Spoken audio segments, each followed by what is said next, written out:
Patricia nunca llegará a mi nivel. Este matrimonio no dura ni 6 meses. Eso dijo Ernesto en voz alta, frente a sus 12 amigos, con una copa de vino en la mano y una sonrisa que esperaba aplausos. Y los recibió. Todos rieron. Pero lo que él no sabía esa noche es que, en 31 días, sería él quien perdería todo lo que creía tener. No solté una sola lágrima. No alcé la voz. Soy Patricia Morales. Tengo 61 años y dediqué 27 de ellos al trabajo social forense, levantando expedientes, documentando realidades que la gente cree poder esconder, construyendo casos con hechos concretos y pruebas que no mienten. Sé perfectamente cómo luce la crueldad cuando se disfraza de broma. Lo miré directo a los ojos, sin temblar, sin bajar la mirada, y con una voz tan tranquila que hasta yo misma me sorprendí, le dije: «No hacen falta 6 meses, Ernesto. Esto terminó esta noche». Tomé mi bolsa, caminé hacia la puerta y salí sin voltear ni una sola vez. Él creyó que eso era el final. Pero a las 11:47 de esa misma noche, mi teléfono vibró sobre el reposabrazos del sofá con un mensaje del mejor amigo de Ernesto. Y lo que ese mensaje contenía no solo cambiaría los siguientes 31 días, cambiaría el resto de mi vida entera. Pero para que entiendas por qué ese mensaje me sacudió hasta los huesos, y para que comprendas qué pasaría exactamente 31 días después de esa noche, necesitas conocerme de verdad. Necesitas saber quién soy, de dónde vengo, y cómo llegué a estar sentada en esa mesa esa noche, sonriendo como si nada, mientras por dentro algo se rompía para siempre. Me llamo Patricia Morales. Tengo 61 años. Nací en Guadalajara, en una casa chica de paredes color amarillo intenso, con un patio trasero donde mi madre tendía la ropa los martes por la mañana. El olor de esas mañanas era tierra mojada mezclada con jabón de lavanda. Era el olor de algo seguro, de algo que yo creía que duraría siempre. Mi madre fue la primera lección de fortaleza que recibí en esta vida. Se levantaba a las 4:50 de la madrugada, sin alarma, sin quejas, con esa determinación silenciosa de quien entiende que el amor verdadero no se anuncia, se demuestra con las manos. Planchaba, cocinaba, organizaba, sostenía a todos, y lo hacía bien, y lo hacía todos los días, y nunca esperó que nadie le aplaudiera por eso. Yo era la mayor de 4 hermanos, y de ella aprendí que existe una dignidad muy particular en el servicio que nace del amor genuino. Una dignidad que, muchos años después, cometí el error de regalarle a quien no la merecía. Me hice trabajadora social porque siempre supe que hay personas que necesitan que alguien las vea de verdad, que levante la mirada del papel y les diga: «Te creo, estoy aquí». Pasé 27 años documentando casos difíciles, reuniendo evidencias, construyendo expedientes sólidos con fechas, nombres y hechos. Aprendí a observar con cuidado, a guardar información sin prisa, a ser paciente con los tiempos porque la verdad, tarde o temprano, siempre encuentra la manera de salir. Eso es algo que Ernesto nunca supo de mí. Y ese error suyo sería su perdición. A los 22 años, conocí a Rafael Sánchez en la biblioteca pública del barrio, un jueves de diciembre. Hacía frío ese día, el tipo de frío que huele a leña quemada y a buñuelos en la calle. Él buscaba un libro que ya no estaba disponible, el mismo que yo acababa de devolver. Sin pensarlo mucho, le dije que podía prestárselo porque ya me lo sabía casi de memoria. Me miró con unos ojos tranquilos, sin prisa, sin agenda, y dijo simplemente: «Gracias, me llamo Rafael». Con Rafael aprendí lo que es el amor que no necesita público para existir. El amor que te pasa la taza de café sin que se lo pidas porque ya sabe que lo necesitas. El que recuerda qué te asusta, qué te hace reír de verdad, cuándo necesitas silencio y cuándo necesitas que alguien simplemente esté cerca. No el amor que grita, el amor que sostiene. Nos casamos en 1990. Una iglesia pequeña del barrio. Flores amarillas y blancas que yo misma acomodé la tarde anterior mientras escuchaba la radio en voz baja. Mi suegra horneó el pastel de 3 leches con sus propias manos. De esas manos que huelen a vainilla y a canela. No fue una boda de revista. Fue mejor que eso. Fue una boda de verdad, de esas donde nadie mira el reloj y los abrazos no tienen protocolo. Tuvimos a Valentina, y durante 21 años construimos juntos algo que yo creí permanente. Pero la vida no siempre avisa cuando va a cambiar todo. El 3 de febrero de 2011, un martes, a las 6:15 de la mañana, Rafael no despertó. Infarto fulminante. 52 años, sin señales previas, sin última conversación, sin despedida. Solo el silencio pesado de ese cuarto y el sonido de mi propia respiración, que de repente se sentía demasiado ruidosa para ese espacio que acababa de quedarse vacío. No voy a detallar lo que siguió, porque hay ciertos dolores que solo se comprenden viviéndolos. Solo te digo que tardé 2 años en poder abrir el cajón donde Rafael guardaba su reloj, y que el café de las mañanas, ese primer café que siempre tomamos juntos antes de que amaneciera del todo, tardó mucho tiempo en dejar de saber a soledad. Valentina ya tenía su vida en Monterrey. Y yo me quedé sola, reconstruyéndome en silencio, con mis libros, con mis amigas del barrio, con los domingos en la iglesia donde el padre Torres me recordaba que Dios acompaña a quienes no se rinden aunque tengan los pies cansados. Fue en octubre de 2019, en una reunión de excompañeros de trabajo, cuando apareció Ernesto Villanueva en mi vida. Era seguro, extrovertido, con esa risa fácil que llena los espacios vacíos sin esfuerzo. Tenía una empresa constructora de tamaño mediano. Siempre hablaba de proyectos grandes, de viajes pendientes, de que la vida era demasiado corta para vivirla con miedo al futuro. Y yo, que llevaba casi 9 años viuda reconstruyéndome sola, confundí la intensidad con la profundidad. Confundí el volumen con la sustancia. ¿Saben qué es lo que hace el dolor prolongado? Baja el listón. Te convence de que un gesto de atención ordinario es un regalo extraordinario. Y yo, que había sido tan cuidadosa toda mi vida, no lo vi venir. Hubo una noche, meses antes de casarme con Ernesto, en que algo dentro de mí intentó hablarme. Una inquietud sin forma. Ese sabor metálico en la lengua que aparece cuando algo no encaja, aunque uno no sepa explicar exactamente qué es. Lo llamé miedo irracional. Lo llamé resistencia al cambio. Me convencí de que era simplemente el temor de una mujer que había amado mucho y que tenía miedo de volver a arriesgarse. Callé esa voz, y ese silencio me costaría 3 años de mi vida. Ernesto y yo nos casamos el 14 de marzo de 2021. Una ceremonia sencilla, solo los más cercanos. Valentina estuvo presente con esa sonrisa que las madres reconocemos desde la primera fila. La sonrisa de quien te quiere demasiado para decirte lo que piensa, pero tiene los ojos llenos de algo que no es alegría. En ese momento, yo elegí no ver lo que su mirada me decía. Y esa decisión, esa pequeña elección de mirar hacia otro lado, fue el primer paso hacia la noche en que Ernesto, copa de vino en mano, diría en voz alta frente a todos lo que llevaba tiempo pensando. Pero antes de contarte cómo llegamos a esa noche, y antes de revelarte qué decía exactamente ese mensaje que llegó a las 11:47, quiero pedirte algo. Si esta historia te está llegando de alguna manera, si hay algo en estas palabras que sientes cercano, apoya el canal con un like y suscríbete si todavía no lo has hecho. Y cuéntame en los comentarios, ¿desde qué ciudad, desde qué país del mundo me estás escuchando hoy?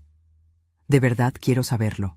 Y si alguna vez sentiste ese sabor metálico que te avisa de que algo no está bien y sin embargo callaste, escríbelo también, porque hay algo que quiero decirte sobre eso antes de que esta historia llegue a su final. Ernesto no era malo en los primeros meses, o al menos eso era lo que yo me decía a mí misma. Pero hay algo que aprendí en 27 años de trabajo social. Las personas no cambian de un día para otro. Los patrones siempre estuvieron ahí, solo que a veces uno no quiere verlos. Y a veces, sencillamente, todavía no ha aprendido cómo mirarlos. Pronto entenderás exactamente qué quiero decir con eso. Los primeros meses de matrimonio con Ernesto fueron como esas mañanas de octubre en que el clima no termina de decidirse, ni frío ni calor. Una incomodidad suave que uno aprende a ignorar porque no duele lo suficiente como para nombrarla. Nos fuimos a vivir a su departamento en la colonia Narvarte. Un lugar amplio, bien amueblado, con ventanas grandes y una sala decorada con muebles de diseñador que él había elegido solo. No había espacio para mis cosas, no físicamente. Las paredes ya tenían cuadros. Los libreros ya tenían libros, aunque Ernesto nunca los abría. Los closets ya tenían ropa, y yo llegué con 3 cajas y la sensación de estar siendo acomodada en los márgenes de una vida que ya estaba definida desde antes de que yo apareciera. Le pregunté un domingo si podía colgar una fotografía de Valentina en el pasillo. Me miró como si le hubiera pedido algo irrazonable. Después sonrió y dijo: «Claro, mi amor, donde quieras». Pero la fotografía nunca encontró un clavo. Yo tampoco volví a pedirlo. ¿Saben qué fue lo primero que entendí de Ernesto Villanueva? Que él no construía espacios para los demás. Los toleraba. Y hay una diferencia enorme entre ser bienvenida en una vida y ser tolerada dentro de ella. Ernesto trabajaba mucho, o al menos eso me decía. Llegaba tarde con frecuencia, oliendo a tabaco y a restaurante, con esa energía agitada de alguien que viene de convivir, no de trabajar. Yo cocinaba, ordenaba, gestionaba la casa, y cuando él llegaba le tenía la cena lista porque así me habían enseñado a mí y porque en ese entonces yo todavía creía que ese era el lenguaje correcto del amor. Una noche, a las 10:22, llegó al departamento con 2 amigos que no me había anunciado. Yo ya había cenado y estaba leyendo. Se instalaron en la sala con botellas de cerveza y una actitud que no dejaba espacio para que yo existiera en mi propio hogar. Me levanté a saludar. Ernesto no me presentó. Siguió hablando como si yo fuera parte del mobiliario. Uno de sus amigos me preguntó mi nombre. Ernesto respondió antes de que yo pudiera hacerlo. «Es Patricia, mi esposa. Ya se iba a dormir, ¿verdad?» No era una pregunta. Era una instrucción. Me fui a la habitación. Cerré la puerta. Me senté en la orilla de la cama y escuché sus carcajadas hasta pasada la medianoche. Y mientras la ciudad de noche me llegaba en fragmentos por la ventana entreabierta, con ese olor particular a asfalto y a flores marchitas que tienen las noches de ciudad, me pregunté algo que entonces no supe responder. ¿Cuándo había dejado yo de ser una persona en esta relación y me había convertido en un detalle decorativo? No se lo dije esa noche, ni a la siguiente.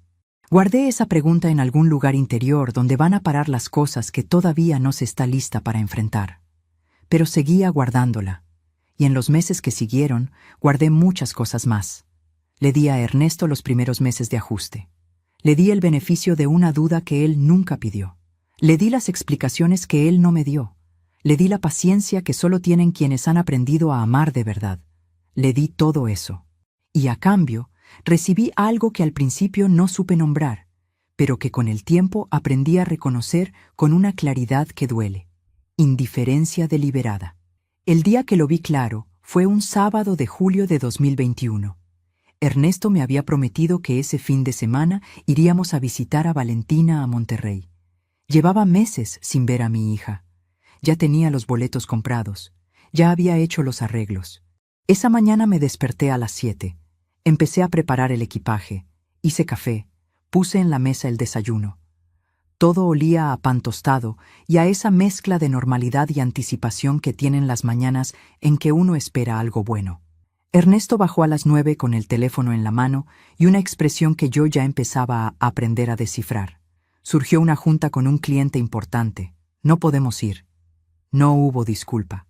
No hubo mirada directa. Volvió a la habitación mientras yo me quedaba de pie en la cocina con 2 tazas de café y 4 años de ausencia hacia mi hija acumulados en el pecho. Llamé a Valentina para cancelar. Ella no dijo nada durante 2 segundos. Después dijo: «Está bien, mamá, pero yo conozco el silencio de mi hija mejor que cualquier cosa en este mundo». Y ese silencio no era resignación. Era preocupación. Colgué el teléfono. Miré las 2 tazas de café en la mesa. Y decidí guardar esa mañana en algún lugar de mi memoria donde guardo las cosas que necesito no olvidar. Eso fue el primer hilo, sin saber todavía que estaba empezando a tejer algo. 3 semanas después, Ernesto llegó a casa con un ramo de flores. Rosas rojas, el tipo formal y algo impersonal que se compra en las tiendas de conveniencia cuando uno no tuvo tiempo de pensar mucho. Me dijo que lo perdonara, que había estado bajo mucha presión, que él sabía que me debía una disculpa. Me miró con esa expresión que la gente reserva para los momentos en que necesita ser creída. Y yo, que había amado a un hombre bueno durante 21 años y sabía perfectamente cómo luce el arrepentimiento genuino, sentí algo que quizá debía haber escuchado con más atención. Pero también sentí otra cosa: alivio. Porque es más fácil creer que las cosas pueden mejorar que aceptar que a veces simplemente no mejoran. Le dije que lo perdonaba, que empezábamos de nuevo, que todos los matrimonios tenían etapas difíciles. Salimos a cenar esa noche a un restaurante italiano que a mí me gustaba y que Ernesto encontraba demasiado sencillo para lo que costaba. Pedimos pasta, tomamos vino, hablamos de cosas livianas. Pensé, tal vez esto se estaba acomodando, tal vez lo peor había quedado atrás. Eso duró exactamente 17 días. El jueves 9 de septiembre de 2021, a las 8:40 de la noche, Ernesto llegó al departamento con una actitud que yo no le había visto antes, diferente a las veces anteriores, más fría, más calculada. Se sentó en el sillón de la sala sin saludar, abrió una cerveza y sin mirarme, dijo: «Necesito que esto quede claro entre nosotros. Yo tengo mi vida, tú tienes la tuya. No esperes que yo cambie mis planes por los tuyos». No hubo discusión antes de esa frase. No hubo pelea que la justificara. Llegó sola, sin contexto, como una política que alguien anuncia cuando ya lleva tiempo pensándola y solo esperaba el momento de decirla en voz alta. Lo miré sin responder.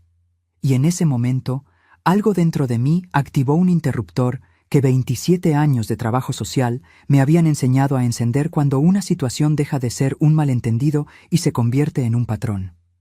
Al día siguiente, mientras Ernesto estaba en su oficina, abrí la aplicación de notas de mi teléfono. Escribí la fecha, la hora y lo que él había dicho, palabra por palabra. No sabía exactamente para qué lo hacía. Solo sabía que había una diferencia entre las cosas que se olvidan y las cosas que se deben recordar. Y esa frase pertenecía a la segunda categoría. Esa fue la primera nota. Para entonces no imaginaba que llegaría a tener 73. Pero hay algo que todavía no te he contado sobre Ernesto. Algo que descubrí mucho después y que cambió completamente mi forma de entender todo lo que había vivido desde octubre de 2019. Algo que me hizo comprender que lo que yo creí que fue una historia de amor mal correspondido, en realidad fue algo muy distinto desde el principio. Y eso, lo que descubrí, fue precisamente lo que su mejor amigo me escribió a las 11:47 de aquella noche. Pero antes de llegar ahí, necesito que veas lo que pasó en los meses siguientes.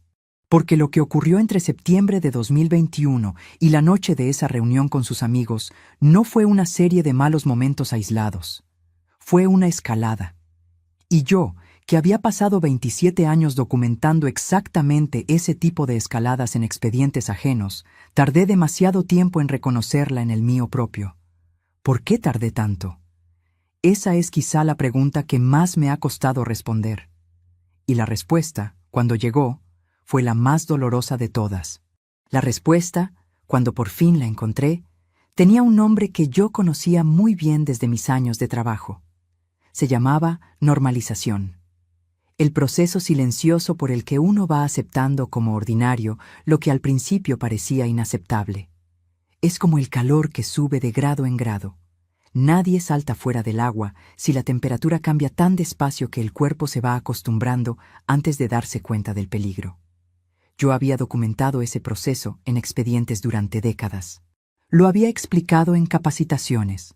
Lo había identificado en personas a quienes yo miraba con empatía y a veces con cierta incomprensión. ¿Cómo no lo vieron antes? ¿Cómo permitieron que llegara tan lejos? Y entonces llegó el momento en que tuve que responderme esa pregunta a mí misma. Y entendí que la incomprensión siempre viene de afuera. Desde adentro, todo se ve diferente. La frialdad de Ernesto fue creciendo de manera tan gradual que cada nueva forma llegaba antes de que yo hubiera terminado de procesar la anterior. En octubre de 2021, dejó de preguntarme cómo me había ido el día. No de golpe. Primero fueron las preguntas más cortas, luego las respuestas de una sola sílaba a las mías, luego el silencio instalado en la mesa del comedor como un tercer comensal que nadie había invitado, pero que nadie se atrevía a pedirle que se fuera.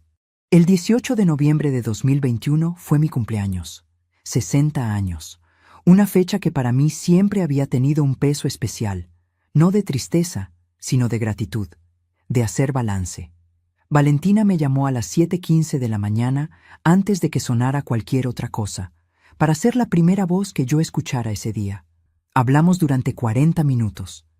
Me hizo reír 3 veces, que no es poco para las 7 de la mañana.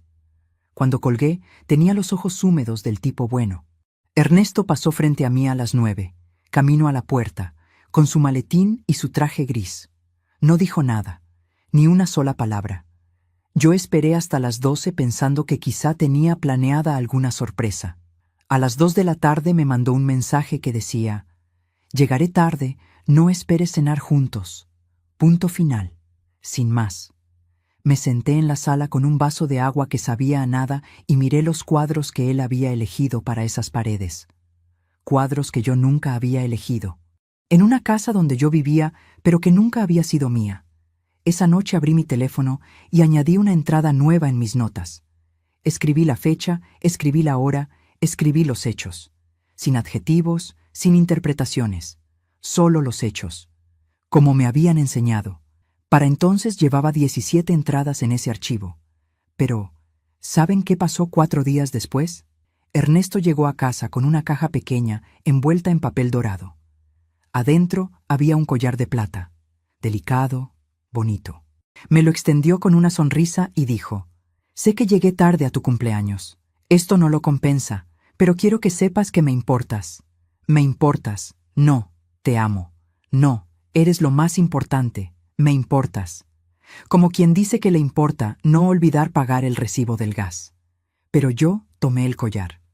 Lo puse en mis manos. Era frío al tacto, suave, el tipo de joya que se elige en 10 minutos en una tienda de centro comercial. Y aún así, una parte de mí, esa parte que seguía queriendo que las cosas fueran distintas, sintió algo parecido al alivio. Le dije gracias. Él me besó en la mejilla. Esa noche cenamos juntos por primera vez en semanas. Pensé, quizá el problema era yo. Quizá estaba siendo demasiado sensible. Quizá el matrimonio a esta edad requería más paciencia de la que yo estaba poniendo. Cerré el archivo de notas esa noche. Pensé que ya no lo necesitaría, que equivocada estaba. Porque 4 semanas después, el martes 14 de diciembre de 2021, a las 6:30 de la tarde, escuché por accidente una conversación telefónica de Ernesto. Yo había llegado antes de lo esperado de visitar a una amiga.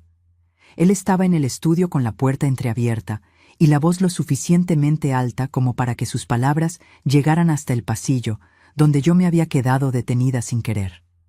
Decía: «No te preocupes, esto tiene fecha de vencimiento. Yo sé lo que estoy haciendo». Silencio. El de su interlocutor. Luego: «No te dije que iba a durar para siempre, solo te dije que era conveniente por ahora». Se me heló la sangre. Y no era el frío de diciembre que se colaba por las ventanas mal selladas del pasillo. Era otro tipo de frío, el que empieza en el centro del pecho y se extiende despacio hacia las manos. Caminé hacia la habitación sin hacer ruido. Cerré la puerta con cuidado. Me senté en la orilla de la cama y abrí nuevamente el archivo de notas en mi teléfono. No sé cuánto tiempo estuve sentada ahí antes de que él terminara su llamada y viniera a buscarme para preguntar qué queríamos cenar. Le dije que no tenía hambre, que me dolía la cabeza. Me miró un segundo, dijo: «Descansa entonces», y se fue a ver televisión. Dormí con un ojo abierto esa noche. ¿Saben qué pensé mientras miraba el techo a las 2:18 de la madrugada? No pensé en el collar de plata. No pensé en los años de soledad que me habían llevado hasta ese matrimonio. Pensé en algo que mi madre me dijo una vez cuando yo era adolescente y creía que podía ignorar las señales de que algo estaba mal. Patricia, cuando algo te habla 3 veces y tú no escuchas, la cuarta vez ya no te habla. La cuarta vez simplemente actúa.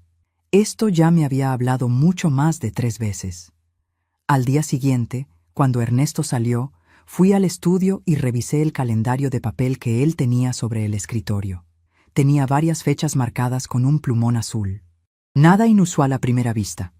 Reuniones, visitas a obra, compromisos varios.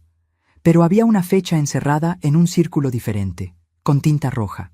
El 14 de marzo de 2022. Justo un año después de nuestra boda. Sin ninguna anotación. Solo el círculo. Tomé una fotografía con mi teléfono. No sabía todavía qué significaba esa fecha, pero algo en mí decidió guardarlo. Para entonces, mi archivo de notas tenía 22 entradas, y yo todavía me decía a mí misma que quizá estaba exagerando, que quizá la conversación que había escuchado tenía una explicación razonable, que quizá el círculo rojo era simplemente un recordatorio de algún proyecto de trabajo. Pero a veces, cuando uno ha vivido suficiente, y ha visto suficiente, y ha documentado suficiente, el estómago sabe las cosas antes de que la mente esté lista para aceptarlas. A veces, en esta vida, hay señales que compramos en cuotas, y yo llevaba meses pagando. A veces confiar en quien no lo merece no es una cuestión de ingenuidad, es una cuestión de esperanza. De esa esperanza que uno protege con uñas y dientes porque la alternativa, aceptar que uno se equivocó completamente, duele de una manera que es difícil de describir. ¿Y tú? ¿Alguna vez sentiste que algo no estaba bien? ¿Que todas las señales te hablaban con claridad, pero elegiste esperar un poco más, darle una oportunidad más, creer que las cosas cambiarían? Escríbelo en los comentarios. Porque hay algo muy particular en saber que no somos los únicos que hemos estado en ese lugar. Y yo, mientras te cuento todo esto, necesito saber que hay alguien del otro lado que entiende exactamente de qué estoy hablando. Ernesto llegó esa tarde con una actitud completamente normal. Me preguntó si quería que pidieran comida a domicilio. Cenamos viendo una película que ninguno de los dos estaba viendo de verdad. Y cuando apagó la luz esa noche y dijo buenas noches con esa indiferencia que ya se había vuelto cotidiana, yo me quedé despierta contando los días. Faltaban exactamente 25 días para el 8 de enero de 2022. La fecha en que, sin que yo lo supiera todavía, ocurriría algo que haría que todo lo anterior pareciera pequeño en comparación. Pero antes de llegar a ese enero, hay una noche de diciembre que no puedo saltarme, porque en esa noche ocurrió algo que Ernesto creyó que yo nunca sabría, y que sin embargo fue la pieza que terminó de completar el rompecabezas. La noche de diciembre que no puedo saltarme fue el 24, Nochebuena. Para mí, la Nochebuena siempre había sido sagrada. No de manera solemne ni complicada. Sagrada en el sentido más sencillo de la palabra. Una noche para estar con quien uno ama, con la mesa puesta, con el olor a ponche de frutas llenando la casa, con la radio puesta en alguna estación que todavía transmite villancicos, aunque nadie lo admita. Una noche para recordar que hay cosas más importantes que los pendientes del trabajo y los proyectos sin terminar. En nuestra primera Nochebuena juntos, en 2021, yo llevaba semanas preparando la cena. Había hecho la lista de ingredientes con cuidado. Había llamado a Valentina para invitarla. Ella no pudo venir desde Monterrey por compromisos de último momento, pero quedamos de hablar por videollamada a las 10 de la noche. Eso me bastaba.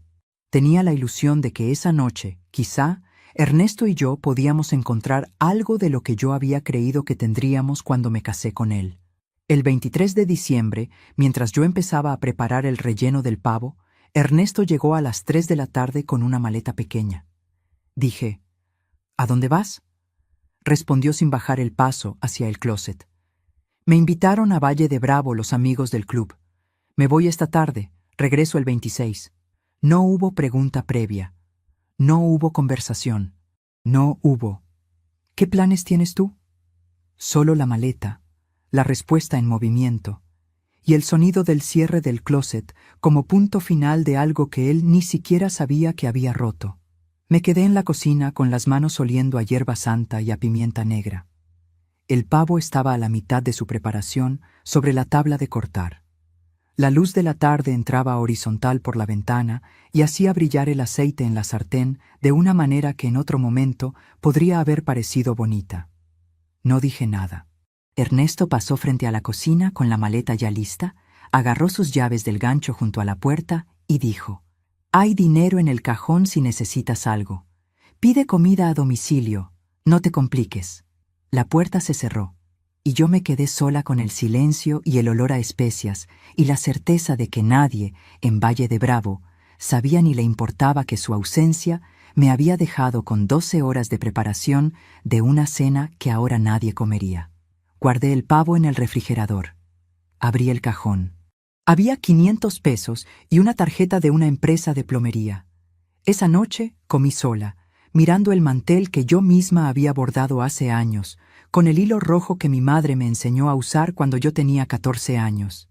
Y a las 10 en punto, Valentina apareció en la pantalla de mi teléfono, con su sonrisa y su pelo recogido, y ese amor de hija que no necesita explicaciones para llegar directo al centro del pecho. No le dije que Ernesto se había ido. Le dije que había decidido hacer algo sencillo ese año. Colgué a la medianoche, y en el silencio del departamento, con el ruido lejano de los cohetones del barrio, abrí mis notas y escribí la entrada número 23. Fecha, hora, hechos. Sin adjetivos. Ernesto regresó el 26 con una bolsa de artesanías del mercado de Valle de Bravo.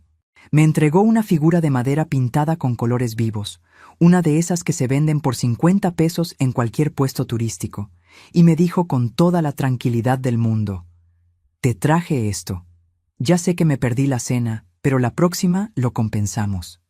La próxima. Como si Nochebuena fuera una cita de trabajo reprogramable. Lo miré. Sostuve la figura de madera en las manos. Era áspera al tacto, con esa textura de pintura barata que se desprende con la humedad. Le dije: «Gracias, Ernesto», y guardé la figura en un cajón que nunca más abrí. ¿Saben qué fue lo peor? Que 3 días después, el 29 de diciembre, Ernesto llegó a casa con una botella de vino caro, de esas con etiqueta de importación que cuestan más de 2,000 pesos, y con una actitud completamente diferente. Afectuoso, presente, conversador. Me preguntó cómo había pasado la Navidad con Valentina en la videollamada. Me preguntó si había algo que yo quisiera hacer antes de que terminara el año. Me miró de esa manera que tenía al principio, cuando yo todavía creía que esa mirada significaba algo genuino. Yo sabía lo que era eso. Lo había visto en expedientes. El ciclo que se repite: distancia, frialdad, ausencia, y luego el regreso con un gesto calculado para restablecer el equilibrio justo antes de que la otra persona tome una decisión. Pero volví a dejarlo entrar, porque la esperanza es terca, y porque a veces uno necesita equivocarse una vez más para estar completamente segura. Eso duró hasta el 8 de enero de 2022.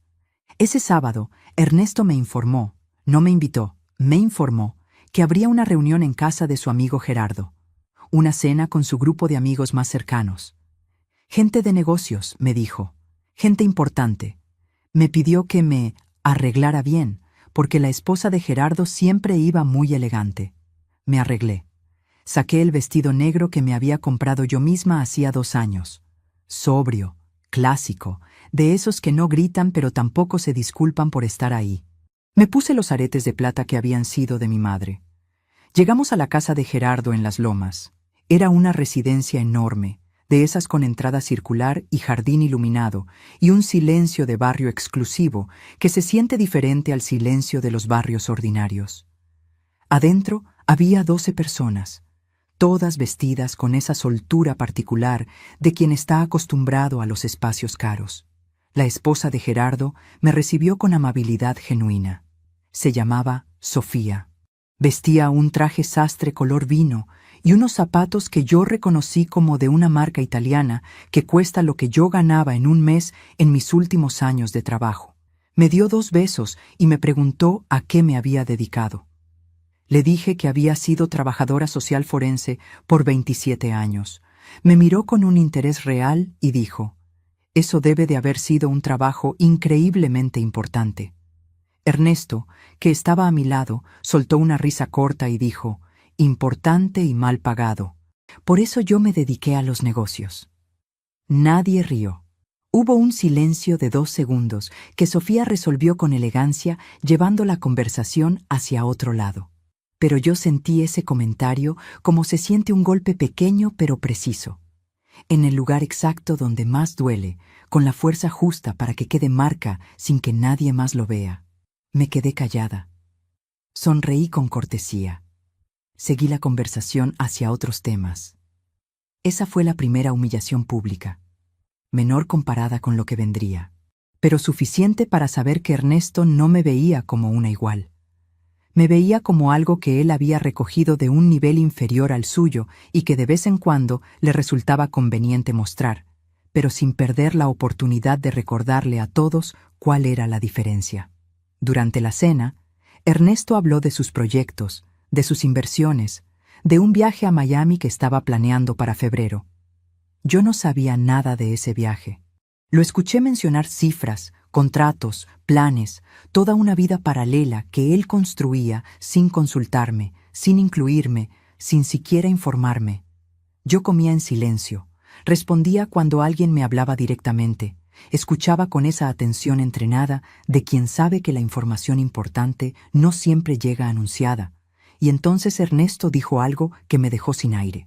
Estaban hablando de matrimonios, de los desafíos de la vida en pareja, y alguien preguntó en broma cuál era el secreto para que una relación funcionara. Ernesto se reclinó en su silla, giró la copa de vino entre los dedos, y con una sonrisa que tenía más de cálculo que de humor, dijo: «El secreto es saber desde el principio para qué sirve cada cosa». Hubo risas. Yo no reí. Lo miré fijamente. Él sostuvo mi mirada un segundo y desvió la suya. Siguió hablando de otra cosa. Pero esa frase se quedó grabada en mí con la precisión de una fecha en un expediente. Y camino a casa, sentada en el asiento del copiloto, mientras Ernesto manejaba escuchando música, sin preguntarme si yo quería escuchar otra cosa, entendí algo que había estado resistiéndome a entender. El círculo rojo en el calendario. El 14 de marzo de 2022. Un año exacto después de la boda. Ernesto había hecho un plan desde antes de que yo lo conociera completamente. Y yo había entrado en ese plan sin saberlo. Cuando llegamos al departamento, él fue directo a la habitación. Yo me quedé en la cocina sirviendo un vaso de agua con manos que no temblaban. Porque hay una cosa que aprendí en 27 años de trabajo. Cuando uno finalmente entiende la magnitud de lo que tiene frente a sí, no hay espacio para el pánico, solo para la claridad. Me senté en la mesa de la cocina. Abrí mis notas. Y por primera vez desde que había empezado ese archivo, no escribí solo los hechos. Escribí: «Ya sé lo que está pasando. Ahora necesito saber exactamente cuánto». Para entonces, faltaban exactamente 64 días para el 14 de marzo. Y yo acababa de dejar de esperar que las cosas cambiaran solas. Escribí esa frase en mis notas a la 1:14 de la madrugada del 9 de enero de 2022. Y desde ese momento, algo cambió dentro de mí de manera irreversible. No fue rabia. No todavía. Fue algo más parecido a la resolución, a ese estado particular en que la mente deja de gastar energía en desear que las cosas sean distintas y empieza a invertirla en entender exactamente cómo son. A la mañana siguiente, cuando Ernesto salió al trabajo, me senté frente a mi teléfono y llamé a Consuelo Ríos. Consuelo había sido mi compañera de trabajo durante 14 años. Era abogada especialista en derecho familiar. Una mujer de 70 años con una memoria prodigiosa y una claridad para ver las situaciones que yo siempre había admirado. Nos habíamos distanciado un poco desde mi matrimonio con Ernesto, en parte porque él nunca la incluyó en ninguna de sus simpatías, y yo, sin darme cuenta, había ido recortando los vínculos que a él le incomodaban. Ese fue otro error que no volvería a cometer. Consuelo contestó al segundo timbrazo. Le dije que necesitaba hablar con ella. Me dijo que fuera esa misma tarde. Llegué a su despacho a las 4. Olía a libros viejos y a café negro, igual que siempre. Ella me escuchó durante 40 minutos sin interrumpirme. Cuando terminé, se quitó los lentes, los limpió con el borde de su saco, se los volvió a poner y dijo con esa calma suya que siempre me había parecido un superpoder: Patricia, lo que me estás describiendo tiene un nombre legal y tiene consecuencias. No voy a contarte todavía lo que Consuelo me explicó esa tarde, porque para entender el peso de lo que me dijo, necesitas ver primero lo que descubrí en los siguientes días. Lo que encontré cuando finalmente dejé de mirar hacia otro lado y empecé a mirar con los ojos que 27 años de trabajo me habían dado. Lo que sí te digo es que salí del despacho de Consuelo con una lista de cosas que necesitaba reunir. Una lista concreta, ordenada, con fechas y categorías. Y con algo más: la certeza de que lo que Ernesto había llamado matrimonio tenía, desde el principio, una arquitectura muy diferente a la que yo había creído habitar. Faltaban 63 días para el 14 de marzo. Empecé esa misma noche. Mientras Ernesto veía televisión en la sala, yo estaba en la habitación revisando sistemáticamente los documentos que tenía acceso. No los suyos, que guardaba bajo llave en el estudio. Los nuestros, los que tenían mi nombre también. El contrato de matrimonio que habíamos firmado bajo un régimen que yo, en mi confianza ciega, no había leído con la atención que merecía. Las facturas del departamento, donde mi nombre no aparecía en ningún lado a pesar de que yo llevaba casi un año pagando la mitad de los gastos domésticos. Los estados de cuenta de la cuenta conjunta que habíamos abierto para gastos del hogar, donde yo depositaba puntualmente mis 10,000 pesos mensuales, y de donde Ernesto retiraba cantidades que no correspondían a ningún gasto de la casa que yo pudiera identificar. El 12 de enero de 2022, a las 9:40 de la mañana, encontré algo que me detuvo en seco. Buscando en la gaveta del escritorio compartido del estudio, debajo de un folder de facturas viejas, encontré un sobre manila doblado a la mitad. Adentro había 3 hojas. Una de ellas era la copia de un contrato de arrendamiento, el departamento de Narvarte donde vivíamos, firmado por Ernesto como arrendatario, con fecha de inicio, 1 de enero de 2020, 14 meses antes de nuestra boda. Hasta ahí, nada inusual. Era su departamento antes de casarnos, pero la segunda hoja era una cláusula de renovación, firmada el 10 de febrero de 2021, 32 días antes de nuestra boda. Y en esa cláusula, en el campo donde se especificaba la duración del nuevo contrato, alguien, con letra que yo reconocía perfectamente como la de Ernesto, había escrito a mano junto a la cifra impresa: 12 meses plus posible extensión según conveniencia. 12 meses desde febrero de 2021 era febrero de 2022. Casi exactamente la fecha del círculo rojo. Casi exactamente un año después de la boda. Me quedé de pie en el estudio durante un tiempo que no supe calcular.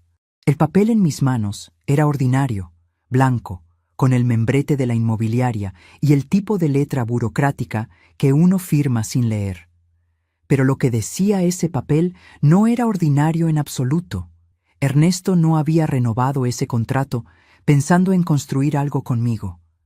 Lo había renovado con una fecha de salida ya calculada. Y yo era parte de una ecuación cuyo resultado él ya conocía desde antes de colocar el anillo en mi dedo. Saqué mi teléfono. Tomé fotografías de las 3 hojas.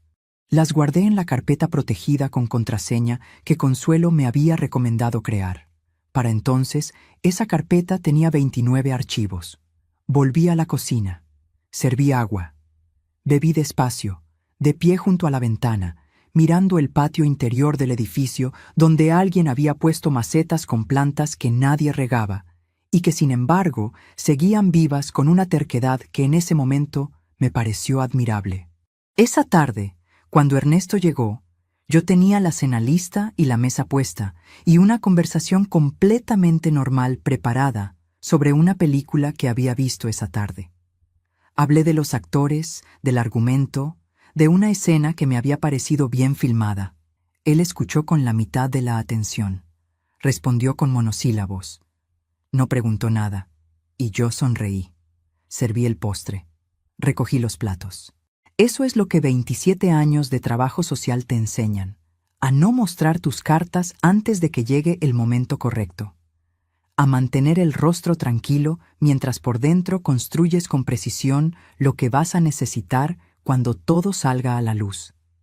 Pero hay algo que nadie te enseña, y es que por las noches, cuando todo queda en silencio y el edificio duerme y la ciudad hace ese ruido de fondo que nunca para del todo, la fortaleza que uno mantiene de día tiene que ir a algún lado.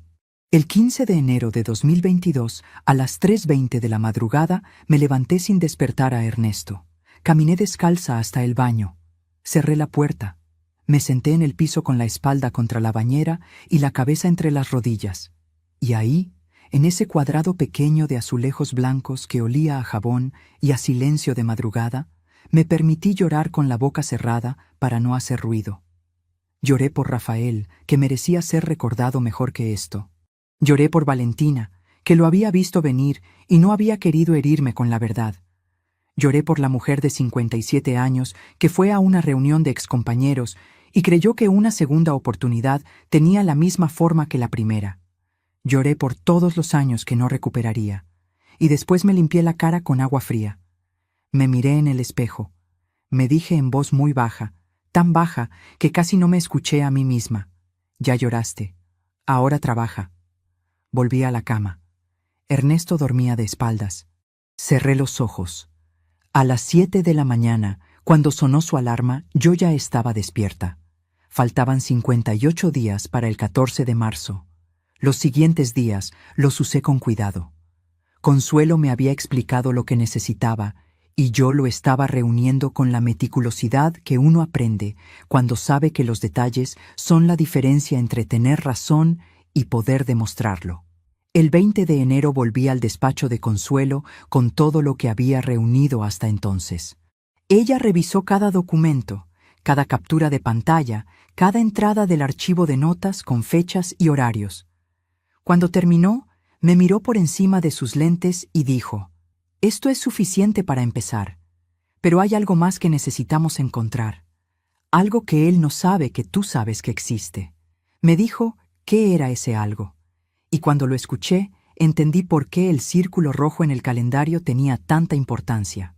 Pero antes de que te cuente lo que Consuelo me dijo esa tarde, quiero preguntarte algo. Mientras te cuento todo esto, mientras estas palabras viajan desde donde yo las grabo hasta donde tú las estás escuchando, me pregunto desde qué lugar del mundo me estás acompañando hoy. Escribe el nombre de tu ciudad en los comentarios. No importa si es una ciudad grande o un pueblo pequeño. Quiero saber hasta dónde están llegando estas palabras. Porque hay algo poderoso en saber que una historia contada desde un departamento de la Ciudad de México puede llegar a alguien en otro continente, en otro idioma del corazón, y aún así decirle algo verdadero. Escríbelo. Tu ciudad, tu país. Y sigue escuchando, porque lo que Consuelo me dijo esa tarde cambió completamente mi forma de entender todo lo que había vivido. Y lo que encontré en los siguientes 26 días haría que Ernesto Villanueva entendiera, de una vez y para siempre, que hay cosas que no se planean impunemente. Faltaban 53 días para el 14 de marzo, y yo apenas acababa de encontrar el hilo que lo desharía todo. Lo que Consuelo me dijo esa tarde en su despacho fue esto: Patricia, un hombre que renueva un contrato de arrendamiento con fecha de vencimiento calculada antes de casarse no está improvisando, está ejecutando. Y si está ejecutando, hay documentos. Puede haber una segunda cuenta. Puede haber una transferencia de bienes hecha antes de la boda para protegerlos de cualquier reclamación posterior. Necesitamos encontrar eso. Me quedé mirándola, y entonces recordé algo que había visto semanas atrás y a lo que no le había dado importancia en ese momento. Una tarde de noviembre, Ernesto había dejado abierta una pantalla de su computadora mientras iba a contestar el teléfono. Yo pasé frente al escritorio y vi brevemente el encabezado de un documento. Fideicomiso Villanueva. Modificación de beneficiarios. Había apartado la mirada porque en ese entonces todavía me decía a mí misma que la desconfianza era un defecto mío, no una respuesta razonable a hechos concretos. Se lo dije a Consuelo. Ella asintió lentamente y dijo: «Eso es exactamente lo que necesitamos encontrar». Y entonces me explicó el resto. Si Ernesto había modificado los beneficiarios de un fideicomiso antes o durante el matrimonio, sin mi conocimiento ni consentimiento, y si ese fideicomiso incluía bienes que técnicamente debían considerarse parte de la sociedad conyugal, existía una figura legal que nos daba un camino. No garantías todavía, un camino. Salí del despacho con esa información guardada en el mismo lugar donde guardo las cosas que no me puedo permitir olvidar. Y caminé de regreso al metro con el sol de enero pegando horizontal sobre la avenida, ese sol de invierno capitalino que calienta sin convencer, y con una claridad en la cabeza que hacía mucho tiempo no sentía. Faltaban 53 días para el 14 de marzo. Los siguientes días los viví con una doble existencia que era agotadora y al mismo tiempo extrañamente ordenada. De día, Patricia la esposa cocinaba, ordenaba, respondía a los mensajes de Ernesto con normalidad, lo escuchaba hablar de sus proyectos con la misma expresión de siempre. De noche, Patricia la investigadora revisaba, documentaba, organizaba, construía. El 25 de enero encontré lo que buscaba. Ernesto había salido temprano esa mañana a una visita de obra en Tlalnepantla. Me había dicho que regresaría hasta las 7 de la noche. Yo tenía todo el día. Fui al estudio con calma. No con nervios, con calma. Abrí los cajones con cuidado, revisé cada carpeta con la metodología que uno aprende después de años de trabajo con expedientes. Y en el fondo de la segunda gaveta del archivero, detrás de una carpeta de manuales de electrodomésticos que nadie consulta jamás, encontré un sobre de papel craft con el sello de una notaría. Lo abrí. Adentro había 4 documentos. El primero era la escritura de un departamento en la colonia del Valle, a nombre de Ernesto Villanueva, firmada el 2 de octubre de 2020, 5 meses antes de nuestra boda. El segundo era la modificación al fideicomiso que yo había visto brevemente en su pantalla, firmada el 18 de enero de 2021, 54 días antes de casarnos. El tercero era un contrato privado de compraventa de un terreno en Querétaro, también a nombre exclusivo de Ernesto, fechado el 7 de marzo de 2021, una semana antes de la boda. Y el cuarto era algo que no esperaba encontrar. Era una carta, escrita a mano, con la letra de Ernesto. No la dirigía a nadie con nombre, comenzaba directamente con el contenido. Y lo que decía, en términos que no dejaban lugar para interpretaciones caritativas, era una descripción clara de los términos bajo los cuales Ernesto consideraba que el matrimonio era una estrategia viable de consolidación patrimonial a corto plazo, con una duración estimada de entre 12 y 18 meses, después de los cuales consideraba conveniente reorientar las circunstancias personales. Lo leí 2 veces. La segunda vez lo leí en voz alta, muy bajito, como para asegurarme de que las palabras eran reales y no algo que mi mente estaba construyendo. Eran reales. Saqué mi teléfono. Fotografié cada página de cada documento con la luz de la mañana que entraba por la ventana del estudio. Guardé todo en la carpeta protegida. Volví a colocar el sobre exactamente como estaba, detrás de los manuales de electrodomésticos. Cerré la gaveta. Salí del estudio. Me serví un café. Me senté en la mesa de la cocina. Y bebí ese café despacio, con las 2 manos rodeando la taza, sintiendo el calor de la cerámica contra las palmas mientras afuera el barrio hacía su ruido de martes ordinario. No lloré, no en ese momento, porque había algo que era más urgente que llorar. Había que pensar. Llamé a Consuelo, le dije lo que había encontrado. Hubo un silencio de 4 segundos al otro lado de la línea. Después dijo: «Patricia, escúchame bien, no cambies nada, no le digas nada, y ven a verme mañana a las 10. Colgué. Terminé el café. Lavé la taza. Cuando Ernesto llegó esa noche a las 7:15, yo tenía la cena lista y una pregunta preparada sobre un programa de televisión que él miraba. para que la conversación tuviera un lugar donde ir sin que yo tuviera que fabricar nada. Lo miré hablar durante 1 hora. Lo miré gesticular, reír de su propio chiste, servirse más agua, comentar algo sobre un colega suyo con una expresión de superioridad que yo ya había aprendido a reconocer. Y mientras lo miraba, pensé en algo que mi madre me había dicho una vez sobre las personas que te subestiman. El problema de quien cree que eres menos es que nunca se prepara para lo que puedes hacer.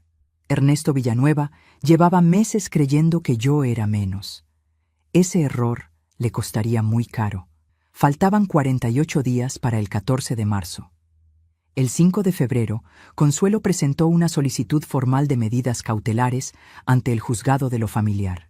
Era un movimiento preventivo, silencioso, que no requería que Ernesto fuera notificado todavía. Solo aseguraba que ninguno de los bienes identificados pudiera ser transferido, ocultado ni modificado mientras el proceso avanzaba. Yo firmé los documentos en el despacho de Consuelo a las 10:47 de la mañana. La pluma era fría en mis dedos. El papel hacía ese sonido particular de los documentos legales cuando se doblan. Y cuando terminé de firmar, Consuelo puso su mano sobre la mía un segundo y dijo: «Ya empezó. Ya empezó». Esa frase me acompañó durante los días siguientes como una nota musical que se queda dando vueltas aunque uno no la esté pensando activamente. Faltaban 37 días para el 14 de marzo. Y entonces ocurrió algo que no estaba en ningún plan. El 9 de febrero, un miércoles, Ernesto llegó a casa a las 2 de la tarde con una energía que yo no le había visto en meses. Animado, expansivo, con esa vitalidad particular de alguien que acaba de recibir una buena noticia. Traía una bolsa de una tienda departamental de lujo. Sacó una chamarra de cuero negro que debía costar entre 12 y 15,000 pesos, y se la probó frente al espejo del pasillo con la satisfacción de quien celebra algo. Le pregunté qué festejaba. Me dijo: «Un proyecto que estaba pendiente por fin va a cerrarse en el tiempo que yo tenía calculado». Sonrió al espejo. Se quitó la chamarra. La dobló con cuidado sobre el respaldo del sillón. Yo lo miré y dije: «¡Qué bueno!». Y en mi interior guardé esa frase junto a todas las demás. Porque lo que Ernesto estaba celebrando, aunque él no lo sabía todavía, era exactamente el mismo proyecto que yo estaba a punto de interrumpir de manera definitiva. 2 días después, el 11 de febrero, su mejor amigo, Rodrigo Peña, me envió un mensaje de texto. Rodrigo era quizá el único hombre en el círculo de Ernesto que me había tratado siempre con respeto genuino. Un hombre callado, de pocas palabras, que miraba más de lo que hablaba. El mensaje decía solo: «Patricia, ¿podemos hablar? Es importante». No lo llamé de inmediato. Esperé, analicé, consideré las posibilidades. Al día siguiente le respondí: «Claro, ¿cuándo?». Me dijo: «Hoy, si puedes, pero no en ningún lugar donde Ernesto pueda vernos». Quedamos en una cafetería de la colonia Roma a las 4 de la tarde. Rodrigo llegó antes que yo. Tenía un café negro que no había tocado y una expresión de quien lleva días cargando algo que no debería cargar solo. Sé lo que me dijo Rodrigo esa tarde, y te lo voy a contar. Pero antes necesito que entiendas lo que pasó exactamente 3 días después de esa conversación, porque lo que Rodrigo me reveló fue el detonador, pero el 14 de febrero fue la mecha. El 14 de febrero, día de San Valentín, Ernesto no llegó a casa. No mandó mensaje, no llamó, no dio explicación. Llegó al día siguiente, el 15 de febrero, a las 7:20 de la mañana, con la misma ropa del día anterior y el teléfono apagado. Me miró entrar a la cocina, sirvió agua del garrafón como si nada y dijo: «Surgió algo de trabajo, ya te explico después». Después nunca llegó. Lo miré beber ese vaso de agua. Lo miré con esa calma que ya no era paciencia, sino algo completamente diferente. Y en ese momento supe que ya no necesitaba esperar más. Ya tenía todo lo que necesitaba. Ya había entendido todo lo que había que entender. Le di a Ernesto los 3 años de mi vida que él no mereció. Le di las nochebuenas cocinadas para nadie. Le di los cumpleaños ignorados. Le di los silencios de la madrugada. Le di las explicaciones que él nunca me pidió, pero que yo me inventé para justificar lo injustificable. Le di todo eso. Y él usó todo ese tiempo para construir una salida que yo nunca debí permitir. Pero ya no. Llamé a Consuelo esa misma mañana, mientras Ernesto dormía en la habitación. Hablé en voz baja desde el baño con la llave del lavabo abierta para que el ruido del agua cubriera mi voz. Le dije: «Consuelo, ya es suficiente. ¿Qué sigue?». Ella respondió sin dudar: «Lo que sigue ya está en marcha, Patricia. Solo falta que él tome el siguiente paso sin saber que ya no tiene hacia dónde ir». Faltaban 21 días para la noche en que Ernesto, copa de vino en mano, frente a 12 personas que reían, diría en voz alta que nuestro matrimonio no duraría ni 6 meses. No sabía que yo ya lo había terminado antes de que él abriera la boca.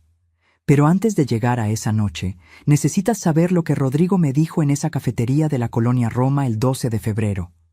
Porque sin eso, la noche de la cena con los amigos de Ernesto no tiene toda su dimensión. Y esta historia merece contarse completa. Rodrigo Peña llegó a esa cafetería con el café negro sin tocar, y esa expresión de quien ha estado negociando consigo mismo si debe hablar o quedarse callado. Me saludó con un apretón de mano breve, se acomodó en la silla y durante los primeros 30 segundos no dijo nada. Solo miraba la taza. Después levantó la vista y dijo: «Patricia, lo que voy a contarte no lo hago por ningún interés. Lo hago porque llevo 3 meses cargando esto y porque creo que hay cosas que no son correctas sin importar cuánto tiempo conozcas a alguien. Conocí a Ernesto desde la universidad, 25 años de amistad, y en todo ese tiempo, me dijo, había aprendido a distinguir cuándo Ernesto actuaba por impulso y cuándo actuaba por cálculo. Lo que me contó tomó 40 minutos. Te voy a decir lo esencial. Ernesto había tenido, antes de conocerme, una relación de 7 años con una mujer llamada Marcela. Una relación que había terminado mal, con deudas cruzadas y un proceso legal que le había costado a Ernesto una parte considerable de su patrimonio.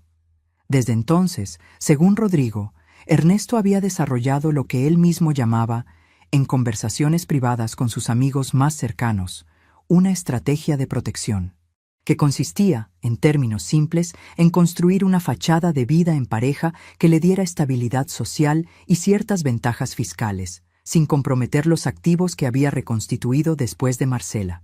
Rodrigo me dijo que cuando Ernesto empezó a hablar de mí dentro del grupo, alrededor de noviembre de 2019, lo describió como una opción sólida y sin complicaciones. Esas fueron sus palabras exactas: una opción sólida y sin complicaciones. Rodrigo dejó de ser cómplice pasivo de esa situación la noche en que, 3 meses atrás, escuchó a Ernesto decirle a otro amigo del grupo, en una conversación donde creyeron que nadie más escuchaba: «Ya casi terminamos el ciclo. En marzo arreglo los papeles y listo. Ella no va a saber ni cómo reaccionar». Rodrigo terminó su café de un sorbo. Me miró y dijo: «No sé si esto te sirve para algo», pero no podía seguir callado. Le pregunté si estaría dispuesto a repetir eso ante quien fuera necesario. Me miró durante 2 segundos largos.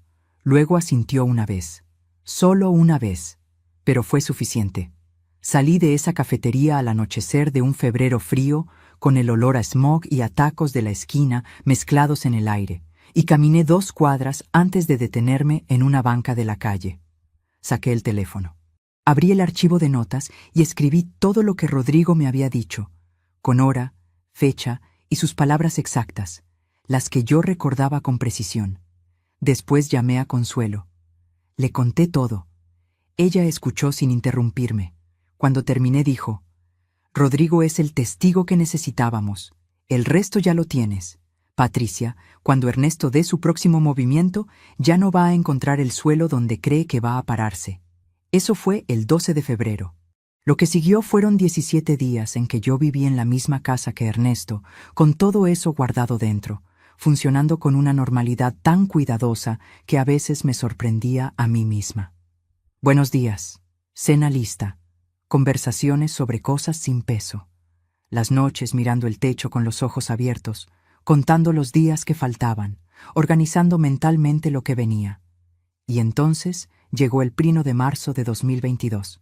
Ernesto me informó con 4 días de anticipación que el sábado 5 habría una cena en casa de Gerardo. El mismo Gerardo de las Lomas, el mismo grupo de siempre. Me dijo que era una cena importante, que viniera arreglada, que sería una noche agradable. Yo dije, claro, ahí estaré. Y lo estuve. El sábado 5 de marzo llegamos a la casa de Gerardo a las 8 de la noche. La entrada circular estaba iluminada con esas luces cálidas que hacen que todo parezca más sólido de lo que es. Adentro olía a carne asada y a vino tinto, con esa música de fondo que nadie escucha realmente, pero que llena el silencio de las conversaciones. Había 12 personas, las mismas caras de siempre, los mismos trajes, la misma soltura de quien no necesita demostrar nada, porque lleva años rodeado de personas que tampoco lo cuestionan. Yo vestía el mismo vestido negro de siempre, los aretes de plata que habían sido de mi madre, sin nada que gritar, sin nada que demostrar. Me moví por esa sala con calma. Hablé con Sofía, que me preguntó por mis años de trabajo con esa curiosidad genuina que siempre me había parecido uno de sus mejores rasgos. Hablé con otro invitado sobre un libro. Comí. Bebí agua con hielo que sabía a limón y a cloro de ciudad. Y observé. Observé a Ernesto en su elemento natural, esa seguridad de quien se sabe en territorio propio. Esa expansividad calculada de quien sabe que todo el mundo en esa sala lo mira como exitoso y no tiene ningún motivo para dudar de esa imagen. Observé y esperé. Lo que vino a las 10:38 de la noche. La conversación había derivado hacia el tema de las parejas, hacia los matrimonios que funcionan y los que no, hacia esa clase de discusión ligera que la gente tiene después del postre cuando el vino ya hizo su trabajo. Alguien dijo algo sobre lo difícil que es encontrar a la persona correcta a cierta edad. Hubo risas, opiniones cruzadas. Y entonces Ernesto, con la copa de vino en la mano derecha y esa sonrisa de quien está a punto de decir algo que lleva tiempo queriendo decir, giró levemente hacia mí y dijo, en voz completamente audible para todos los presentes: Patricia nunca va a llegar a mi nivel. Este matrimonio no dura ni 6 meses. Yo creo que los dos lo sabemos. El silencio duró quizá un segundo. Después vinieron las risas. No de todos, pero de suficientes como para que el sonido llenara la habitación. Me quedé completamente quieta. Sentí el peso de los aretes de mi madre en los lóbulos. Sentí el tejido del vestido negro contra mis brazos. Sentí el sabor neutro del agua con limón que todavía tenía en la boca. Sentí el calor de las luces cálidas de esa sala sobre la piel de la cara. Y sentí algo más, algo que no era rabia todavía. Era reconocimiento.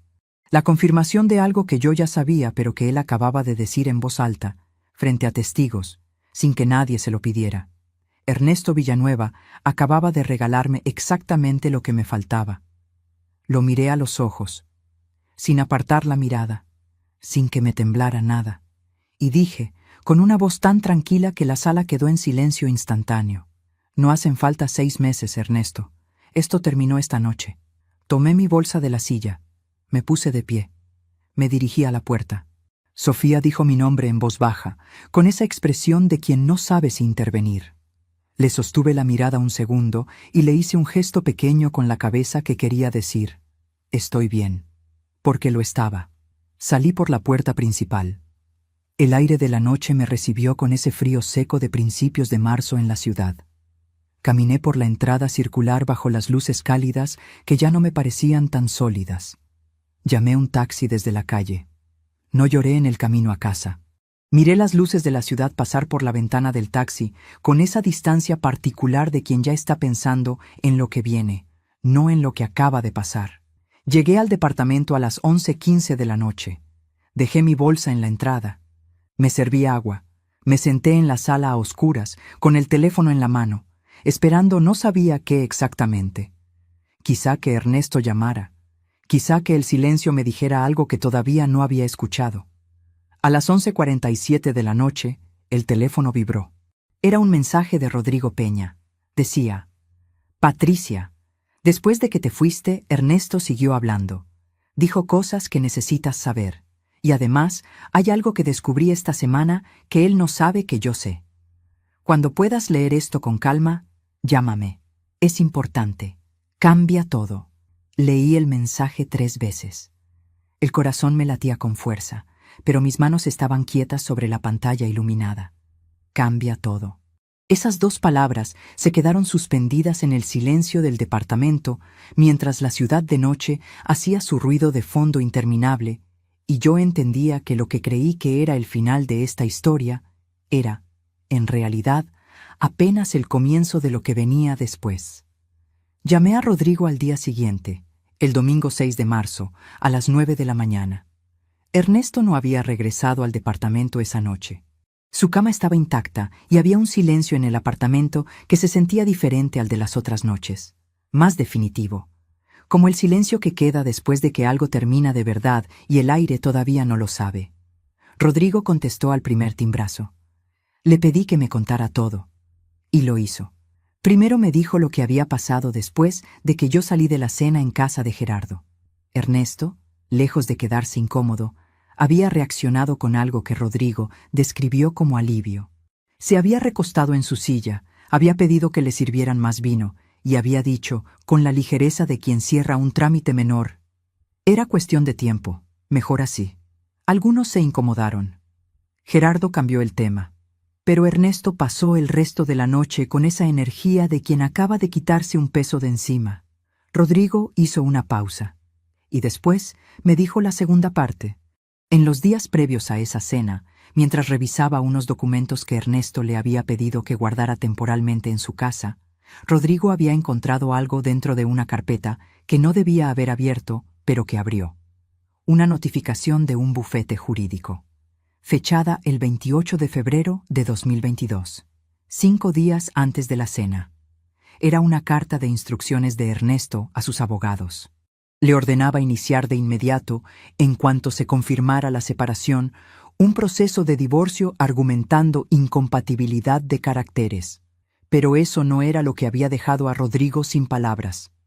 Lo que lo había dejado sin palabras era el párrafo final de esa carta, donde Ernesto instruía a sus abogados a presentar una reclamación contra mis bienes personales, específicamente contra mi fondo de pensión, y contra el departamento que yo tenía a mi nombre, el departamento donde yo había vivido con Rafael por 21 años y que había conservado después de su muerte. Ernesto argumentaba, en esa carta, que yo había utilizado recursos del matrimonio para el mantenimiento de un bien personal, lo cual le daba, según su interpretación, derecho a una compensación económica sobre ese departamento. Mi departamento. El único lugar en el mundo donde aún podía sentir que algo mío seguía siendo mío. Escuché a Rodrigo decir eso, con el teléfono pegado al oído y la mano libre apoyada en la pared de la cocina.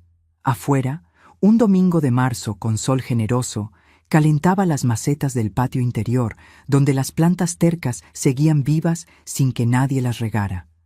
No dije nada durante varios segundos.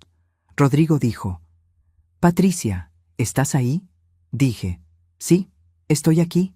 Y en ese momento entendí la magnitud completa de lo que Ernesto había construido. No era solo un matrimonio de conveniencia con fecha de vencimiento.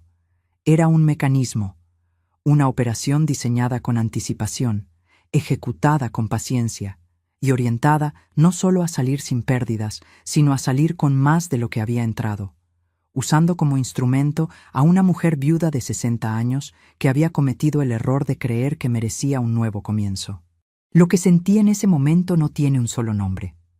Era rabia, sí, pero debajo de la rabia había algo más frío y más firme. Era la certeza de que Ernesto Villanueva había calculado todo excepto una cosa: que yo era trabajadora social forense con 27 años de experiencia documentando exactamente ese tipo de operaciones, y que llevaba meses preparándome para este momento. Le dije a Rodrigo: «Gracias por todo. Sé que esto no fue fácil para ti». Él dijo: «No, no lo fue. Pero hay cosas que uno no puede ignorar». Le pregunté una última vez si estaba dispuesto a firmar una declaración ante notario con lo que me había contado. Me dijo que sí, sin dudar. Colgué. Llamé a Consuelo. Cuando le conté lo de la carta de instrucciones a los abogados de Ernesto, hubo un silencio breve al otro lado de la línea. Y después, por primera vez en todos los meses que llevábamos trabajando juntas en esto, Consuelo soltó una carcajada corta y seca, no de humor. De esa satisfacción particular de quien ve que el tablero acaba de cambiar completamente a su favor. Dijo: Patricia, él acaba de cometer el error que necesitábamos. Escúchame bien, porque lo que te voy a decir ahora es importante. Lo que Consuelo me explicó esa mañana fue esto. Las medidas cautelares que habíamos presentado el 5 de febrero ya estaban en vigor. Los bienes identificados, el departamento de Del Valle, el terreno de Querétaro, el fideicomiso modificado, estaban protegidos de cualquier movimiento unilateral. Pero además, la carta de instrucciones que Rodrigo había encontrado, si se presentaba como evidencia, constituía una declaración voluntaria de premeditación por parte de Ernesto. Lo que él creía que era una instrucción privada a sus abogados era, en términos legales, una pieza que le daba a nuestro caso una solidez que habríamos tardado meses en construir de otro modo. Y había algo más. El régimen bajo el cual nos habíamos casado, que Ernesto había elegido cuidadosamente creyendo que lo protegía, tenía una cláusula específica relacionada con la ocultación dolosa de bienes. Si se demostraba que él había ocultado activos antes y durante el matrimonio con la intención de excluirlos de cualquier reclamación legítima, esa cláusula no lo protegía. Lo exponía. Consuelo dijo: la notificación legal estará en sus manos el lunes 14 de marzo, el mismo día que él tenía marcado en su calendario. Me quedé sin palabras un momento. El círculo rojo. El 14 de marzo, la fecha que él había calculado como su línea de llegada, sería también la mía. Todavía me pregunto si hice lo correcto al llegar hasta ese punto. Si debía haber confrontado a Ernesto antes, hablar directamente, darle la oportunidad de explicarse. Hay noches en que esa pregunta vuelve. ¿Y tú? ¿Qué habrías hecho en mi lugar? Si hubieras descubierto todo lo que yo descubrí, si hubieras tenido las pruebas, si hubieras visto la carta con tus propios ojos, ¿habrías actuado igual o habrías elegido otro camino? Escríbelo en los comentarios. De verdad quiero leerlo, porque no hay una sola respuesta correcta para esto. Solo hay la respuesta que cada uno puede vivir con ella. Los días entre el 6 y el 14 de marzo los viví con una intensidad particular. Ernesto regresó al departamento el lunes 7. Llegó con ropa de cambio en una bolsa, recogió algunas cosas del estudio y me dijo con esa frialdad calculada de quien ya está ejecutando su plan: creo que los dos sabemos que esto no funciona. Voy a darle algunos días y después hablamos de los términos. Los términos. Como si nuestra historia fuera un contrato de arrendamiento por vencer. Lo miré con calma. Le dije: cuando quieras. Él se fue. Y yo me quedé en el departamento que nunca había sido mío, rodeada de cuadros que nunca había elegido, en una sala donde mi fotografía de Valentina nunca encontró un clavo, contando las horas que faltaban.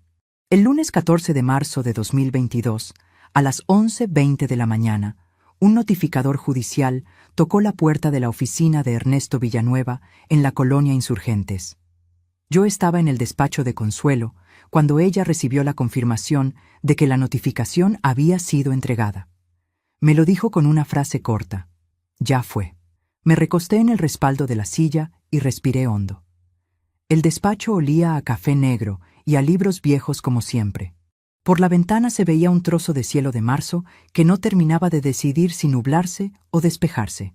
A las 2:45 de la tarde, Ernesto me llamó. Contesté al tercer timbrazo.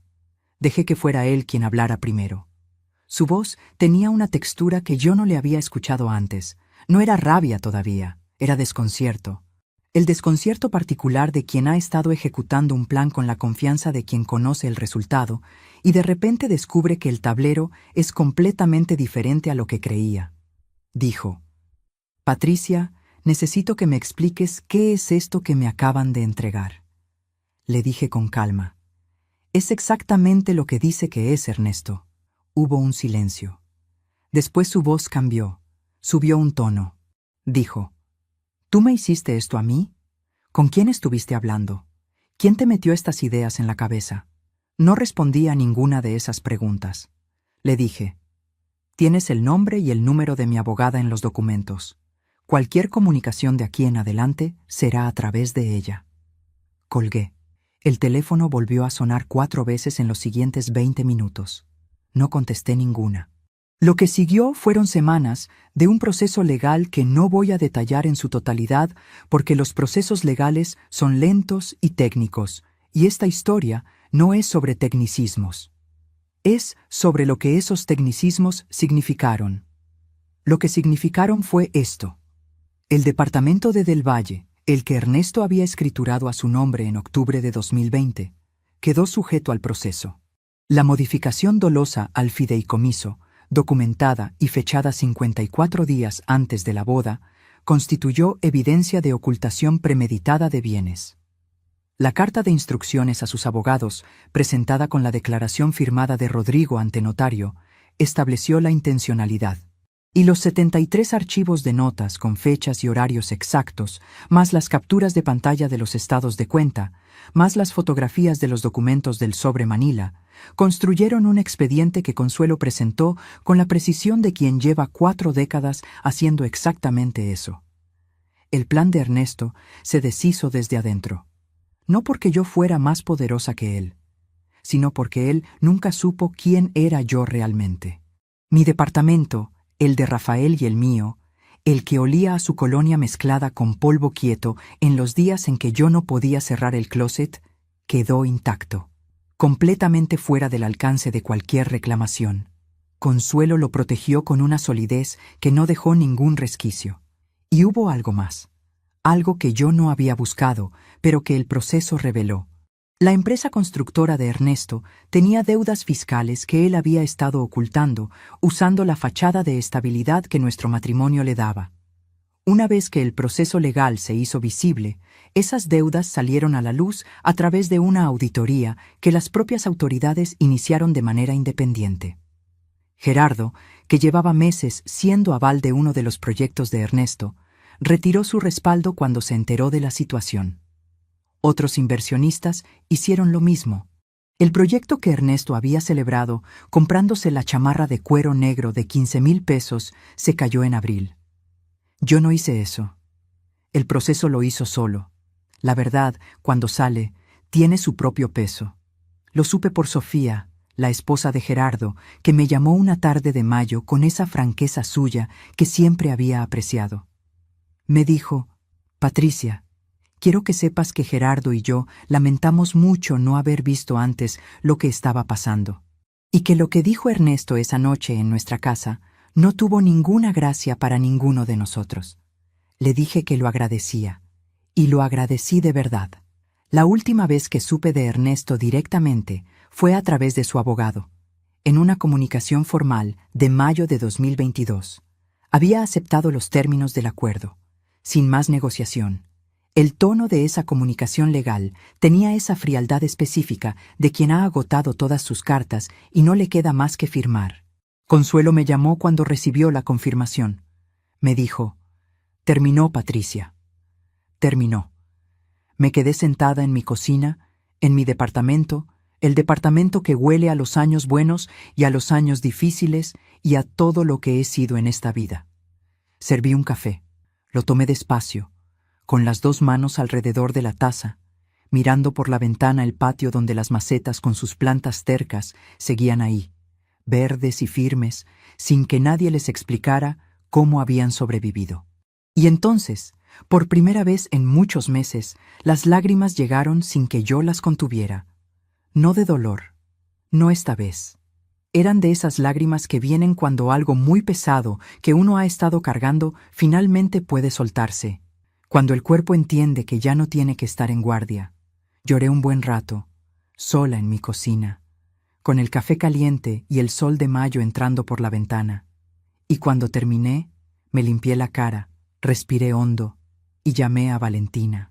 Ella contestó al primer timbrazo, como siempre, como lo ha hecho toda su vida. Le dije: «Mija, ya terminó, estoy bien».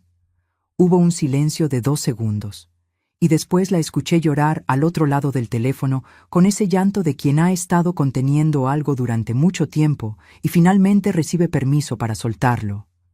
Lloramos juntas durante varios minutos sin decir nada más. No hizo falta decir nada más.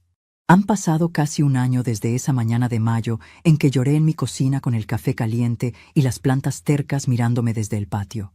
4 años en que he aprendido cosas que no estaban en ningún manual y que no cambiaría por nada, aunque el precio de aprenderlas haya sido alto. Hoy vivo en el mismo departamento de siempre, el que fue de Rafael y mío durante 21 años, el que huele a memoria y a continuidad. Cambié los muebles de la sala, no porque los anteriores estuvieran mal, sino porque quise que cada cosa que ocupa ese espacio haya sido elegida por mí, con mis propias manos, sin negociar con nadie el derecho a decidir dónde va cada cosa. La fotografía de Valentina está en el pasillo, con su clavo, en el lugar exacto donde yo quise ponerla. Valentina viene a verme cada 2 o 3 semanas. Hace el viaje desde Monterrey con esa naturalidad de quien no necesita excusa para aparecer donde la necesitan, aunque ninguna de las dos lo diga así en voz alta. Ahora nos tomamos café los domingos por la mañana en mi cocina, con la radio puesta en alguna estación que todavía transmite canciones viejas. Y hablamos de todo y de nada con esa libertad particular de quienes no tienen nada que esconderse. Esos domingos son la cosa más valiosa que tengo. Volví al trabajo de manera voluntaria, no como empleada, sino como consultora independiente para organizaciones civiles que trabajan con personas en situaciones de vulnerabilidad. No lo necesito económicamente. Lo hago porque hay cosas para las que uno nació y que no desaparecen aunque uno se jubile. Y porque descubrí, en los meses más difíciles de todo esto, que el único antídoto real contra la sensación de haber perdido el tiempo es usarlo bien desde ese momento en adelante. Consuelo y yo seguimos tomando café una vez al mes en su despacho que huele a libros viejos. Hablamos de casos, de libros, de la ciudad que cambia demasiado rápido. Ella cumplirá 72 años en octubre y sigue siendo la persona con la mente más clara que conozco. Rodrigo Peña me mandó un mensaje en diciembre del año pasado. Solo decía, «Espero que estés bien». Le respondí que sí. Y es verdad. De Ernesto sé poco y por elección propia. Sé, porque las ciudades son más pequeñas de lo que parecen, que su empresa no logró recuperarse del todo después de lo que salió a la luz en 2022. Sé que se mudó. No sé a dónde y no lo he buscado. No guardo rencor. Y quiero ser honesta sobre eso, porque el rencor y la paz se parecen a veces desde afuera, pero son cosas completamente diferentes por dentro. No guardo rencor no porque haya encontrado alguna virtud secreta en lo que Ernesto hizo, sino porque entendí algo que tardé demasiado en entender. Cargar el peso de lo que otro te hizo es seguir pagando una deuda que no es tuya. Hay una cosa que descubrí hace unos meses y que cambió la manera en que veo toda esta historia desde el principio. Revisando documentos viejos para una renovación de seguros, encontré algo que había guardado en una caja de cartón sin recordar exactamente cuándo. Era una carta, escrita a mano, con tinta azul, en el papel de carta con bordes florales que yo usaba en los años 90. Era de mi madre. La había escrito en 1994, cuando yo llevaba 4 años casada con Rafael, y ella ya empezaba a notar los primeros síntomas de la enfermedad que se la llevaría 7 años después. No era una carta larga, 2 páginas y media con esa letra suya, que apretaba mucho las letras como si quisiera que cupieran más palabras en el mismo espacio. Me decía muchas cosas. Pero había un párrafo que yo no recordaba haber leído nunca, o que quizá leí sin entender todavía lo que significaba. Decía, «Patricia, tú tienes una fortaleza que a veces te pesa porque no sabes bien para qué usarla. Algún día lo vas a saber, y cuando lo sepas, no te va a temblar la mano». Lo leí 3 veces. Pensé en la noche de la cena en casa de Gerardo, en la voz tranquila con que dije lo que dije, en los meses de trabajo silencioso, en las notas con fechas y horarios, en la firma sobre los documentos legales con la pluma fría entre los dedos, en la llamada a Valentina el día que todo terminó.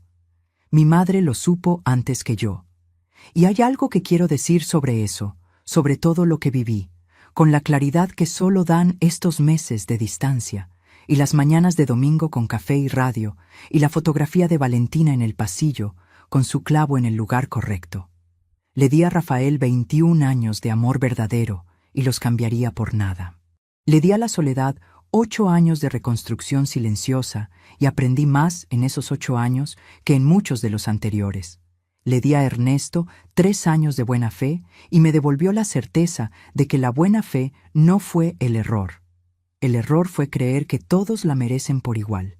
Le di a Consuelo la confianza de pedir ayuda cuando lo necesitaba, y eso me salvó de una manera que ninguna fortaleza individual habría logrado sola. Le di a Valentina el ejemplo, imperfecto y costoso y real, de que una mujer puede quedarse de pie aunque el suelo se mueva. Eso es lo que le doy. Y si hay algo que esta historia me enseñó, algo que quisiera que se quedara contigo cuando dejes de escucharme, es esto. La dignidad no es lo que uno tiene cuando todo va bien. La dignidad es lo que uno elige cuando todo va mal. Es la decisión de no gritar cuando gritar sería lo más fácil. De no suplicar cuando suplicar sería lo más comprensible. De no vengarse cuando vengarse sería lo más tentador. La dignidad es caminar hacia la puerta, tomar la bolsa y salir sin voltear, y saber que lo que queda atrás ya no tiene poder sobre lo que viene adelante. Hay algo que pienso con frecuencia. En aquella noche de la cena, cuando Ernesto dijo en voz alta frente a todos que yo nunca llegaría a su nivel, él creía estar describiendo una realidad, pero en realidad estaba revelando la suya. Porque las personas que necesitan disminuir a otros en público para sentirse suficientes están diciéndonos exactamente cuánto les falta, no cuánto les sobra. Yo no llegué a su nivel. Eso es verdad. Llegué al mío, que es el único que siempre debía haber habitado. Y si tú estás escuchando esto desde algún lugar donde algo de lo que conté te resulta cercano, si hay en tu vida una voz que te dice que no eres suficiente, que no llegarás, que deberías agradecer lo que tienes, aunque lo que tienes te esté costando demasiado, quiero que sepas algo que yo tardé demasiado en aprender. Esa voz no te conoce, no sabe lo que llevas, no sabe lo que guardas, no sabe de qué estás hecha ni de qué eres capaz, pero tú sí lo sabes, o lo sabrás. A veces se necesita que la vida te lo demuestre de la manera más difícil posible. Si esta historia llegó hasta ti, si algo en estas palabras te movió algo por dentro, compártela. Con alguien que la necesite escuchar. Con alguien que en este momento esté dudando de su propio valor. A veces una historia contada desde un lugar honesto puede llegar a otra persona en el momento exacto en que la necesita. Y eso no tiene precio. Déjame en los comentarios lo que quieras decirme. Lo que sentiste, lo que pensaste, lo que recordaste mientras me escuchabas. Leo cada mensaje, cada uno, y si todavía no te has suscrito al canal, hazlo ahora, porque hay más historias que contar. Y todas ellas, como esta, hablan de lo mismo en el fondo, de personas que se caen, que se levantan y que aprenden, tarde o temprano, a caminar con lo que son. Aquella noche, Ernesto dijo frente a todos que nuestro matrimonio no duraría ni 6 meses, que yo nunca llegaría a su nivel. Tenía razón en una cosa, no duró 6 meses, terminó esa misma noche, y yo me fui a casa, a mi casa, a la fotografía en el pasillo, al café de los domingos, a las plantas tercas que sobreviven sin que nadie les explique cómo, a mi nivel, que resultó ser exactamente suficiente.